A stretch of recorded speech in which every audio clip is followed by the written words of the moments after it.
Now it's the conflict between Israel and Gaza, and joining us is the Israeli Prime Minister Benjamin Netanyahu's spokesperson Tal Heinrich. Tal, thanks for your time. Thanks for waiting up for us this evening. So today here in Australia, our government has announced 2 military planes and personnel to go to the Middle East as a precaution in case this conflict widens.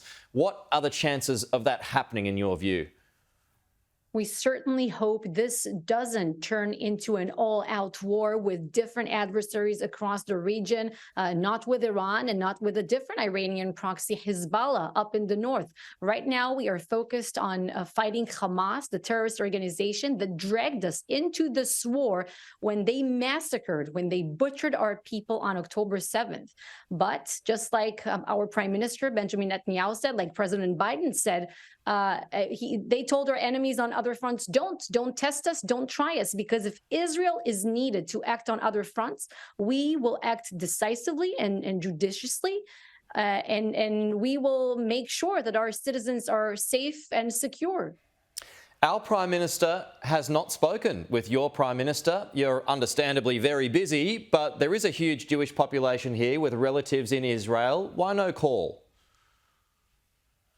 I do not, I have no comment on that. Many world leaders were here, in fact. They stood by Israel and in Israel. Many world leaders have talked to the Prime Minister and the President, President Herzog, and we appreciate any kind of international support right now. In fact, what we are seeing in front of our eyes is this international coalition being built to confront Hamas, as was the case against ISIS, because what they have done here, the atrocities that they committed, and I know it's a morning program in Australia. It's the middle of the night here in Israel. So I will try not to describe these atrocities too much, but these were worse than ISIS-style atrocities because they were also aimed at toddlers and children. They're still holding at least 220 hostages, Israeli hostages in Gaza.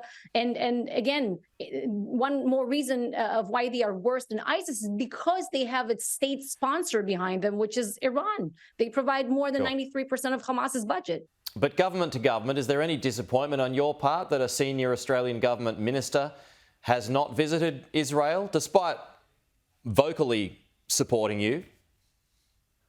Well, we appreciate any kind of support. Moral support is important. Material support that the United States has sent is very, very important, and it speaks volumes because it sends a very tough message to all of our adversaries again. And we are getting a lot of international support. Many people are asking us, how can we help? What can we do? People understand the situation here, that Israel is on the global front lines right now of the war against terrorism. What happened here must never happen again. And not just against us, the Israelis and the Jews. Terrorism, it must be clear to terrorists that this route is simply a dead end and is unacceptable in the civilized world. Tal, as Hamas buys time with hostages, does it dim your appetite for a ground invasion at all? So there are many different considerations that our military brass and the Israeli leadership are bringing into account when they try to calculate when is the right time and when are the best conditions to launch stage 2 of this counteroffensive to dismantle Hamas. We are also consulting with international partners. As you know, they're not only Israelis, but also dual nationality holders or foreign citizens who are in Gaza right now. So we are bringing into account all these calculations. And when we decide to further act in Gaza to really to crush this terror organization, we will do so judiciously, and it will be very, very calculated. Okay, Tal Heinrich, thank you for your time.